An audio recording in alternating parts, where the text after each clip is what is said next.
Good morning students, class 9। आज मैं आपको फिजिक्स का एक नया चैप्टर पढ़ाने जा रही हूँ जिसका नाम है गति। ठीक है, इंग्लिश में इसको बोलेंगे मोशन। मोशन मोशन नाम से, गति नाम से ही आपको पता चल रहा है कि हमारे आसपास जितनी भी वस्तुएं हैं, चारों तरफ आप कितनी सारी वस्तुओं को देखते हो, कितनी प्रकार की गतियां आप देखते हो। ठीक है, हमारे आसपास आप देखते हो कि जो हवा चल रही है, पक्षी उड़ रहे हैं। ठीक है, तो ये सब क्या है? गति। सब वस्तुएं गति में है। परमाणु, हमारे जो कोशिकाएं होती हैं, कोशिकाओं में छोटे छोटे अणु होते हैं, ये सब गतिमान अवस्था में होते हैं, जैसे जीव। ठीक है, तो हमारे आसपास कई चीजें होती हैं, वो गतिमान अवस्था में होती है। जो गति कई प्रकार की गतियां होती हैं। आप देखोगे हमारी पृथ्वी है, वो भी गति करती है, लेकिन ये हमें दृश्यमान नहीं होती है। ठीक है, जो आप देखोगे जो हमारी पृथ्वी है, सूर्य के चारों तरफ चक्कर लगाती है, ये भी गति में है। और हम हैं, हमारा जो शरीर है, हमारा शरीर किससे बना होता है? कोशिकाओं से बना होता है। कोशिकाओं में छोटे छोटे अणु होते हैं, ये भी गति करते हैं, जिससे कि जीवन संभव होता है। ठीक है, लगातार गति करते हैं। तो हम इसी गति के बारे में आपको आज बताएंगे। ठीक है, गति को हम कैसे पहचानेंगे? ठीक है, गति हम कैसे पहचानेंगे? कोई वस्तु गति कर रही है, जैसे हवा है, हवा चल रही है, तो हवा में गति है। हम कैसे पता लगाएंगे कि हवा में गति? क्या हमें हवा दिखाई देती है? तो हम कैसे लगाएंगे? पेड़ पौधों के पत्ते गति करते हैं और आसपास की जो वस्तुएं हैं वो गति करती है, इससे हमें पता चलता है कि हवा चल रही है। ठीक है, हवा में गति है। तो हम सबसे पहले इसके लिए हम पढ़ेंगे विराम। गति जब समझने पहले हमें क्या समझना पड़ेगा? विराम समझना पड़ेगा। रेस्ट। कोई वस्तु में रेस्ट में कब खिलाती है? रेस्ट में कोई वस्तु तब खिलाती है जब हम किसी दूसरी वस्तु के सापेक्ष में वह वस्तु अपने ही स्थान पे रहेगी, समय के अनुसार उसकी कोई स्थिति चेंज नहीं होगी, कोई पोजीशन चेंज नहीं होगी, उसको हम कहेंगे वो वस्तु रेस्ट में है।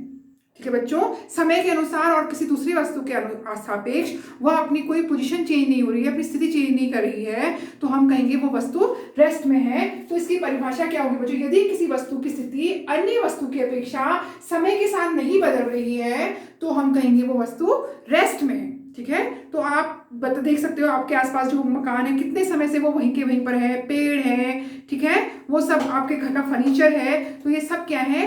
रेस्ट में है। ठीक है, तो इसका एग्जांपल हो जाएगा पेड़ और घर। ठीक है, अगला है गति। गति, मोशन। मोशन क्या होता है? इसी की परिभाषा से इसकी परिभाषा भी बन जाती है, यदि किसी वस्तु की स्थिति दूसरी वस्तु के सापेक्ष में, ठीक है, और समय के अनुसार बदल जाती है, किसी वस्तु की पोजीशन, ठीक है, किसी दूसरी वस्तु की अपेक्षा सापेक्ष में उसकी स्थान बदल जाता है, तो उसको हम कहेंगे वो वस्तु गति में है। फॉर एग्जाम्पल, जैसे चलती हुई बस और बंदूक की गोली। ठीक है, गति जो होती है बच्चों, गति में क्या होता है? कई बार कैसा होता है कि हम किसी दूसरी वस्तु के सापेक्ष में, हमें कोई दूसरी वस्तु गतिमान नजर आती है। ठीक है, जैसे हम चलती हुई बस में जा रहे हैं, ठीक है, बस के साथ साथ क्या होगा? हम जो होंगे, बस जो है वो गति में है, लेकिन बस के अंदर हम बैठे हुए हैं, हम क्या है? विराम अवस्था में है। लेकिन जो कभी कभी आप देखोगे कि जो आपके सापेक्ष, जो आप देखोगे पेड़ जो है, रास्ते के पेड़ वगैरह, जो चलते हुए लोग हैं, वो भी आपको गति में पीछे की ओर जाते हुए दिखाई देंगे। तो ये होता है ये। ठीक है, कभी कभी आप देखोगे ट्रेन में आप जा रहे हो, ट्रेन में आप बैठे हुए हो, तो आप क्या देखोगे? ट्रेन में ट्रेन क्या है? गतिमान है, लेकिन ट्रेन हमारे सापेक्ष हम क्या है? विराम अवस्था। ट्रेन में बैठे हुए हम क्या है? विराम अवस्था। दूसरे व्यक्ति के सापेक्ष हम क्या है? विराम अवस्था में है।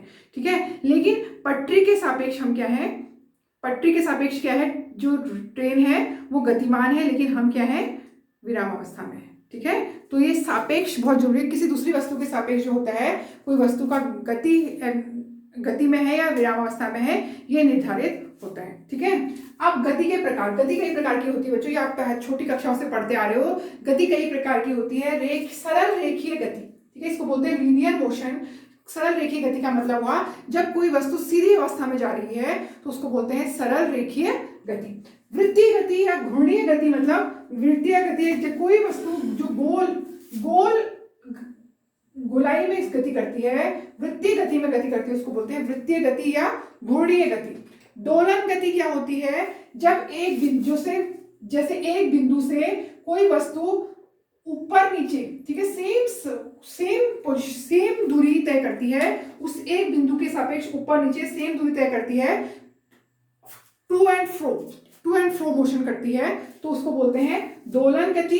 दोलन गति किसमें होता है? पेंडुलम जो होता है, पेंडुलम जो होता है, घड़ी की जो पेंडुलम, घड़ी बड़ी बड़ी कोई घड़ी में आपने देखा होगा पेंडुलम लगा होता है, वो दोलन गति होती है। ठीक है, आप देखिए, और झूला जो होता है, झूला भी एक दोलन गति होती है। झूला जो आप स्विंग झूला होता है वो दोबारा एक बार दोलन गति बोलेंगे, एक बार देखिए यहाँ से यहाँ को जा रहा है, फिर दोबारा यहाँ आ रहा है, फिर यहाँ को जा रहा है, बराबर स्थिति जा रहा है एक पॉइंट से होता है। आवर्त गति, आवर्त गति में होता है एक निश्चित समय अंतराल के बाद वही चीज दोबारा रिपीट होती है तो उसको बोलते हैं आवर्त गति, पीरियोडिक मोशन। जैसे आपके पीरियड्स चलते हैं बच्चों, आप क्लास में पीरियड्स चलते हैं, first period, second period, third period, फिर दूसरे दिन फिर वही फर्स्ट पीरियड चलता है, या फिर जो सीजन्स होते हैं, ठीक है, जो मौसम होते हैं, पहले गर्मियों का जब बरसात का मौसम आया, फिर गर्मियों का आया, फिर गर्मियों के बाद क्या आया, गर्मियों के बाद फिर पहले बरसात का, गर्मियों का मौसम आया, फिर बरसात का मौसम आया, फिर जाड़ों का मौसम आया, तो फिर दोबारा क्या आएगा, जाड़ों के बाद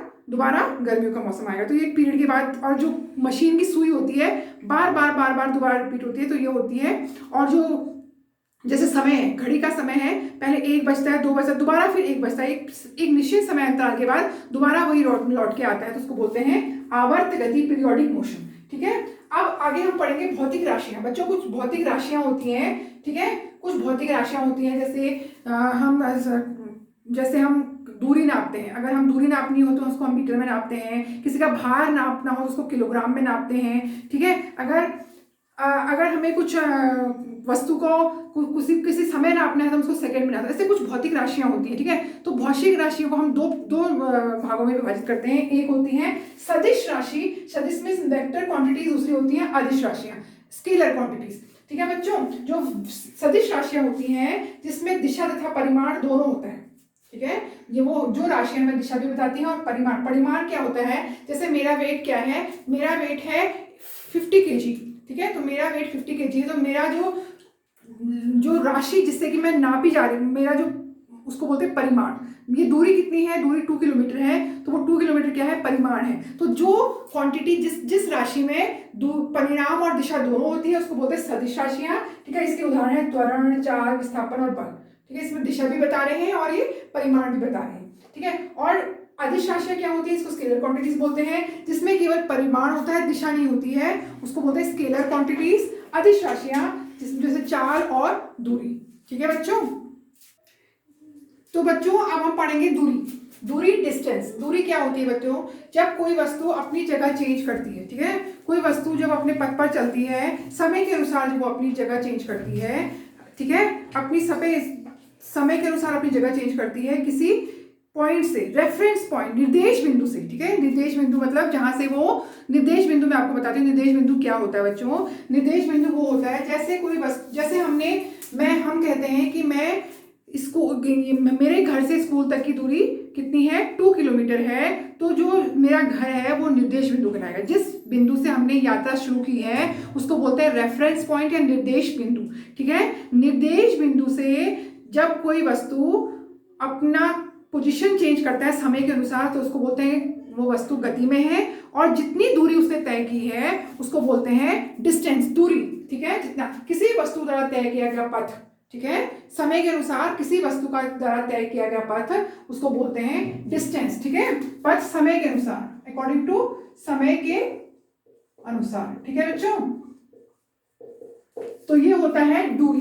ठीक है, दूरी कैसी दूरी होती है, तो दूरी जो होती है इसको आपको उदाहरण से बताती हूँ। समझ लीजिए ये जीरो क्या है, एक निर्देश बिंदु है। समझिए कोई निर्देश बिंदु है, यहाँ से कोई यात्रा कर रहा है, और तो ये इसको हम जीरो दे देते हैं। जीरो से हमने 10 किलोमीटर का अंतर रखा है, 10, 20, 30, 40, ठीक है, 50, 60, 70, 80, चलो यहाँ तक दे देते हैं। तो कोई वस्तु, इसको मैं मान लेती हूँ, कोई वस्तु 0 से D तक, इसको मान लेते हैं D। ठीक है, कोई वस्तु 0 से 40 किलोमीटर जा रही है, तो इसको मान लेते हैं कोई वस्तु गई है, कोई वस्तु 0 से 40 किलोमीटर उसने दूरी तय की है, तो इसको 40 किलोमीटर दूरी तय की है, किलोमीटर या मीटर दूरी तय की है, तो उसको हम कहेंगे वो कोई वस्तु ने 40 किलोमीटर दूरी तय की है।